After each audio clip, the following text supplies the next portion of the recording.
Super exciting to be here. Here is Alberto and Nicole. And we will just want to talk a little bit more about the playbook.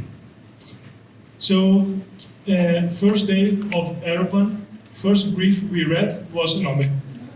And we're like, okay, that's super cool, but we cannot do it. It's too much, too complex. So we spent the next week going on each of these briefs, spending probably 1.5 weeks, trying to say, no, we don't want to do Nome, we need to find something else. But we ended up, as you can see today, here with Nome, because there was something that really fascinated us, that really drove us. And I think the reason why is because the brief and the project really force you to face and to deal with some of the most complex and challenging questions of nowadays architecture. And you really need to deal with these questions. So how do you, as we mentioned before, how do you deal with a virgin ecology? How do you bring in this virgin ecology infrastructure-based system? And how do you do at almost territorial scale?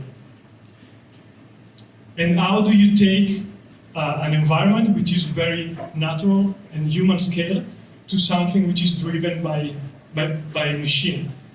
So we were like, okay, let's try to take this challenge and see how it goes, because we felt responsibility as architects trying to really face art problems.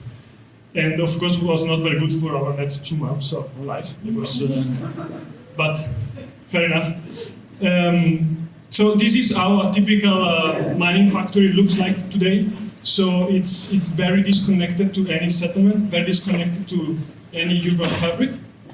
It sits on a flat piece of land full of concrete. The architecture is mainly made by boxes, very generic boxes. And in between these boxes, you have very big infrastructures to move mainly trucks or to move materials. And what was very interesting and inspiring is that already in the brief, there was this very ambitious goal. And the goal was, how do we move away from this traditional concept to a new idea? And the main idea was, how do we bring new actors into the ecosystem, and how do we create a system where these actors can collaborate to either reuse some of the waste that a mine generates, but also how to reinvent the landfills, and how to we create new businesses that can be open also to the surrounding and not completely disconnected. So the first question and the first part of our job, of our analysis, was really taking all these potential new actors and try to understand how do we create synergies among them. So we went through a process of very analytical process of trying to name these potential actors. So this can be companies working with materials to create new products. This can be educational NGO to show people the process, and way more.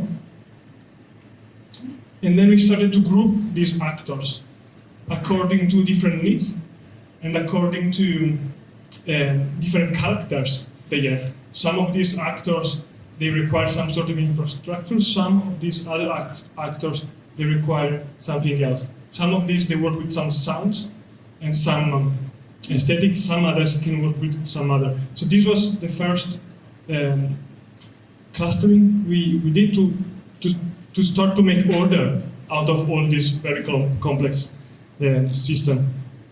And then we come up with this idea of introducing connectors. So we realized if you can share infrastructure, if you can share spaces among stakeholders and among actors, everything becomes way more efficient, and you are somehow supporting and promoting collaboration among them. So by placing these connectors, we keep everything together. And we try to create these synergies. And then we were like, okay, let's do a master plan. And easy to say, impossible to do. So we didn't do a master plan, we did a playbook. So okay, maybe a playbook is easier for us to do. So instead of designing each building very carefully, we design a series of principles and strategic action and some design strategies that can support the whole ecosystem and the whole vision throughout the years. And we say, okay, maybe we need a little step more, which was, okay, 100 years playbook. Because as we heard before, a mine has an incredible impact, time-wise, on the territory, which goes among for 100 years. So that's where we ended up doing. Yeah, so we knew we wanted to do a playbook and that somehow the playbook needed to address three overarching themes. Of course, the ecological one, which is super important in this case, the social one, and the spatial one, also equally important. But we asked ourselves, okay, how to do that, how to provide a framework that can, remain meaningful even with such a long time frame and so many uncertainties that kept coming out. So we decided to be quite pragmatic and provide a practical tool. I think I skipped one slide. Yeah, provide a practical tool that is composed of 9 guiding principles and more than 40 design actions that can be implemented step by step. And of course, we wanted to somehow visualize them and gave them a spatial interpretation. So we did them by working in 3 different time frames. The first one covers the first 10 years. We believe the first 10 years are somehow the trickiest one because so many decisions need to be taken and they will have such a long impact. So this phase is really about securing a solid framework, securing a solid infrastructure system that can be efficient and work for the mining actors that will be the one coming to the site, and that in this case we decided to arrange in a very compact way and around a shared infrastructure that they can share between each other. And this phase was also about, we knew there would be a lot of, especially coarse rock waste in here, so how can we strategically place them so that we could leverage on that placement in the next spaces. The second phase is where all the polyactors come into place. So here is really about somehow curating and securing that the synergies can happen. And we did that, as Alberto said, through this connectors element where people can meet and share spaces and create these unexpected synergies between each other.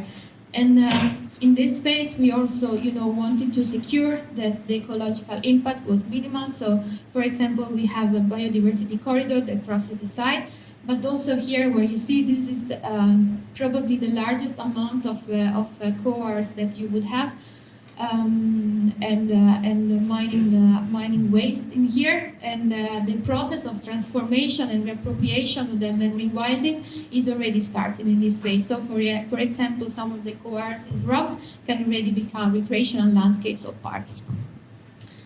And then the ambitious phase, this was very tricky because thinking 100 years ahead felt so abstract somehow.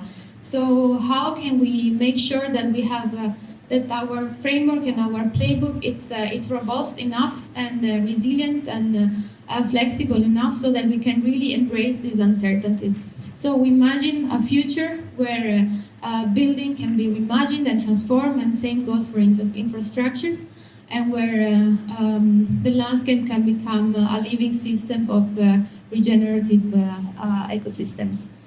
And I just want to conclude with this slide saying that, of course, these maps are not trying to be a fixed answer to this, but they're more, a series of applied principles that we hope can be helpful in an informed decision-making progress. Thank you.